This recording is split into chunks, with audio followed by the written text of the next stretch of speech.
Şinjan televiziya stansiyasining xabar qilishicha, Uyg'ur avtonom rayonlik qari kuchlarga zarba berish xizmat guruhi Mushayning 14 kuni yig'in ichib, yilda bir navbat ilib berilgan bu do'lqinni yana qo'zg'agan. Şinjanda qara razil kuchlarni yo'qotish ko'rishi qanot yaydirildi. 7-oyning 15 kuni avtonom rayonning 2024-yillik qara razil kuchlarni yo'qotish ko'rishi rahbarlik guruhi yig'ini Urumchi shahrida ochildi. Yig'inda mamlakatlik qara razil kuchlarni yo'qotish ko'rishi rahbarlik guruhi yig'inining ro'yi yetkazildi, izchillashtirildi. Bu xabarda ma'lum bo'lishicha, yig'inda yondirib tekshirish usuli bo'yicha nuqtaliq sohalardagi mas'uliyatini ado qilmaganlarni bayqash va uni jazolash tashabbus qilingan.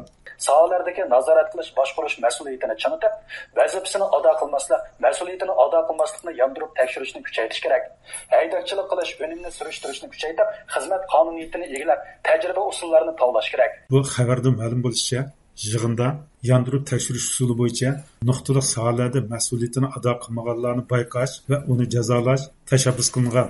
Ilgari yondirib tekshirish orqa qarash harakati deb atalgan bo'lib, u chog'da tadqiqot sohasida ilgirki yillarda e'lon qilingan asarlardan mas'ul tepish va avtorlarni jazolash shaklida ijro bo'lgan. Biz bu zarba do'lqinning bo'libmi yondirib tekshirishning qanday davom qilayotganligini aniqlash uchun Uyg'ur elidagi bir qism idora jamiyatlarga telefon qildik. Hozir bu qara razil kuchlarga zarba berish to'lqini munosabati bilan nimalarga diqqat qilyapsizlarmi bexatarlik jihatdan? Biz endi 4 pastda bosh idora rahbaridan birisi bor. Ondan keyin ikki nöbet xodim bor. Bular shu nöbetlik ishxonasi turdi. Onda yana ikki amallik saqlovchi bor sirtda. Biz mana ustida tayyor holat turibmiz.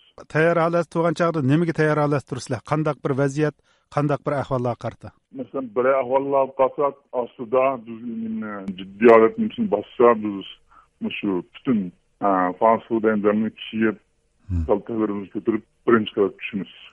Biz hozir 5-chi qavatda. Shunda bo'lgan chog'da jami 15 kishi bor o'xshamamsizlar hozirmi shu? 16. Kordi shaharlik xalq hukumat binosida navbatchilik qilayotgan saqchi xodimi aynan oxiridan boshlab o'zlarining jiddiy holatda turayotganligini bayon qilish bilan birlikda mana shunday navbatchilik turayotgani jiddiy holatda tayyor holatda turayotgani qancha vaqt bo'ldi? Biz shu oxirida hozircha o'xshashdir o'zgardi. Qari kuchlarga zarba berish to'lqini sababli shakllangan bu jiddiy vaziyatda ikki yuzlamachilarga zarba berishning asosli nishon bo'lganligini oshkorildi. Bu korlida hamda shu qari kuchlarga zarba berish to'lqinida bu nishonni konkret nimada bekitildi?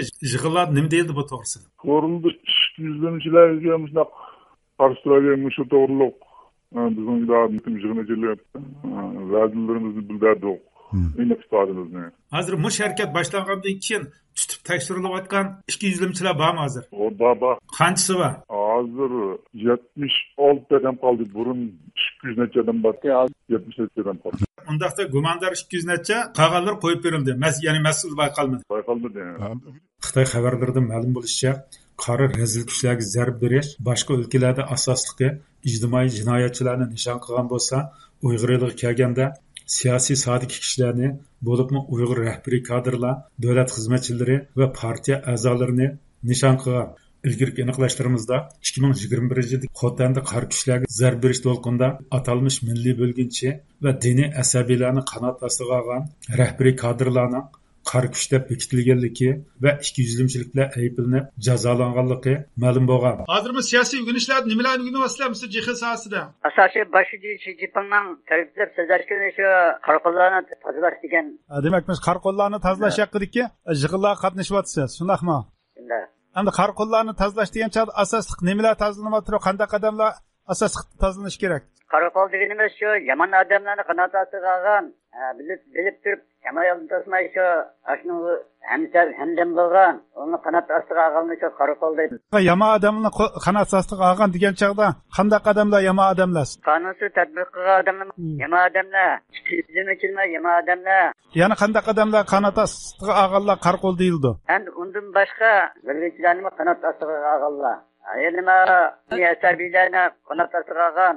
Tizimchilarni qanot ostiga olganlar, bilimi qarqonlar. Koruldagi mazkur saqchi xodimining bayonlarida ma'lum bo'lishicha, doiralar bu to'lqin boshlangan qisqagina vaqt ichida 76 nafar qari kuchning atalmish jinoyatining xarakterini bekitib olgan. Ammo bular qanday jazolarning berilganligi hozircha ma'lum emas. 70 necha adam. 70 necha adam. Bu haqda bir misollarni o'rganmatamsizlar yig'ildi, so'zlanmatamdi. Palanchi manda bo'latdi. Ana shunday ibrat alaylardan bunda bir tashviqot yo'qmi? Alloh bilan bu kundur bo'ldimi bo'lmadi.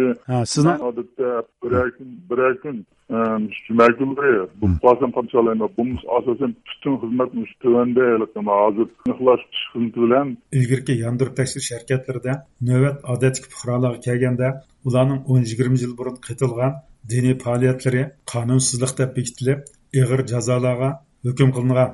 Konishar saqchi arxivlarida xotirilanishicha 10 necha yil burun dadisi va buvisidan o'rgangan Qur'on savodlarimi diniy asabiylikning fakt qilingan edi. Bu qatimki qari razil kuchlarga zarb berish to'lqinda tashabbus qilingan yandırıp tekshirishning odatli fuqarolarga qarata ijro qilinayotgan yoki qilinmayotganligi hozircha ma'lum emas.